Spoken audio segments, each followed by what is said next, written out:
Alors bonjour à tous et à toutes. Je suis Samy Elou, je suis médecin aux urgences de l'hôpital Saint-Louis à Paris.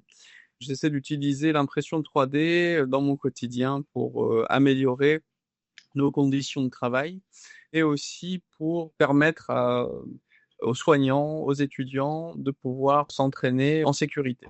Donc, l'impression 3D, j'y suis venu il y a 5 ans. C'était au départ un hobby. J'ai toujours aimé un petit peu bricoler. Et cette nouvelle technologie qui est devenue très accessible m'intéressait et donc je me suis formé un petit peu tout seul. Au départ, je faisais des petites figurines et puis petit à petit, je me suis intéressé à la technologie. J'ai commencé à dessiner avec des logiciels adaptés des petits objets, les petits objets qui me permettaient au moins dans mon quotidien d'améliorer certaines choses, de changer des pièces par exemple. Et puis petit à petit, je suis venu à l'adapter à mon travail aux urgences. Donc au départ, c'était changer une pièce par-ci d'un otoscope qui était défectueux, voire avoir un porte-tube, par exemple. Donc, j'avais développé un porte-tube pour les ponctions lombaires, parce que globalement, on n'a jamais de porte-tube et on fabrique tout le temps un petit peu ça avec les moyens du bord. Et donc, je m'étais dit, bah, pourquoi pas avoir un porte-tube rotatif qui permet de mieux récupérer les échantillons. Et puis petit à petit, de fil en aiguille, on s'est intéressé à la simulation en santé.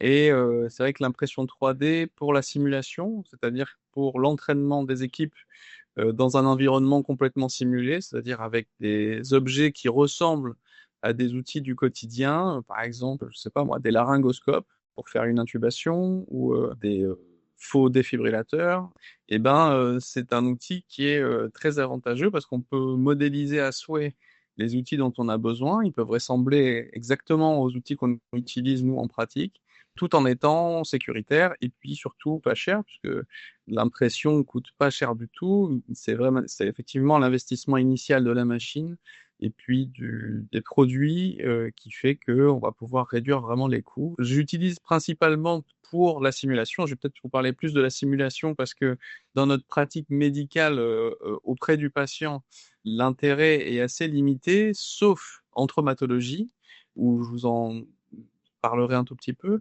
Mais en tout cas, en simulation, c'est vrai qu'il y a beaucoup de personnes dans le monde qui peuvent partager des fichiers qui sont imprimables. Donc, le principe de l'impression 3D, c'est d'avoir une machine qui a un produit, on va dire plastique, et qui va vous modéliser réellement, de manière physique, un modèle qui est virtuel. Voilà. Donc, si vous voulez, par exemple, modéliser une ampoule dans laquelle on peut mettre du liquide, et ben, vous pouvez modéliser ce type d'ampoule et ça nous sert en simulation pour mettre des produits, de l'adrénaline, de la cordarone, tous des produits qu'on utilise par exemple pour l'arrêt cardiaque. Et donc, ça nous permet, avec des produits qui ne sont pas dangereux, donc de l'eau par exemple, de casser ces ampoules et de faire comme si on était dans une situation réelle. Et donc là, je vais vous montrer directement à quoi ça correspond, puisque j'ai une machine d'impression 3D qui est en cours d'impression. Donc là, vous voyez la machine, et puis si je zoome un tout petit peu, vous voyez une ampoule qui est en train d'être créée, couche après couche. Donc cette machine, elle empile des couches de plastique, et elle permet de créer en direct un objet. Voilà.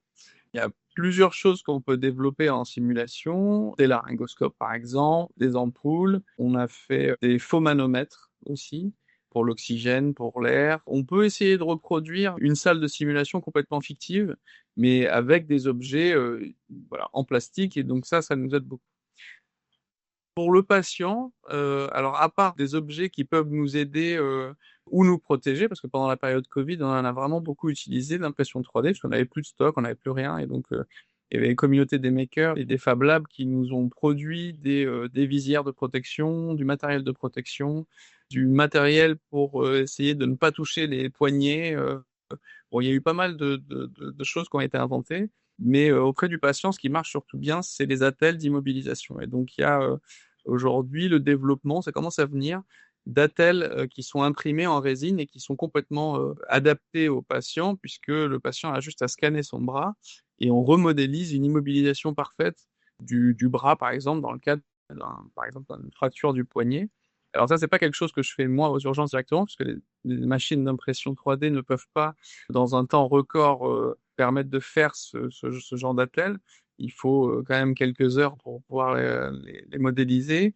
Et nous, aux urgences, ben, les patients ne peuvent pas attendre forcément. Mais par contre, c'est des choses qui peuvent se commander et peut-être que dans un futur proche, certaines imprimantes pourront accélérer ce processus et on pourra peut-être proposer des attelles qui sont directement fabriqués par des imprimantes dans des services d'urgence, en tout cas, je l'espère un jour.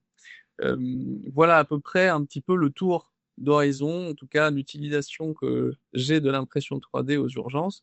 Outre le fait que ce soit assez ludique, ce que je trouve très intéressant, c'est surtout que ça nous permet d'inventer à nous les soignants de nouvelles choses plutôt que d'être complètement tributaires des entreprises qui nous proposent du matériel, quoi. Et donc nous, ça nous permet de nous réinventer un petit peu notre façon de travailler et puis notre environnement. Voilà, alors les avantages et les inconvénients de l'impression 3D.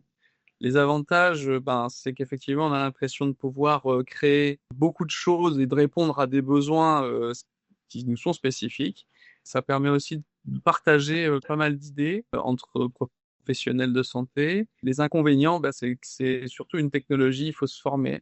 Et donc, ça prend du temps de se former à l'impression 3D et ça se prend du temps de se former au logiciel de conception. Mais de plus en plus, quand même, on a des imprimantes qui sont de plus en plus ce qu'on appelle plug and play, c'est-à-dire qu'elles sont vraiment faciles à utiliser.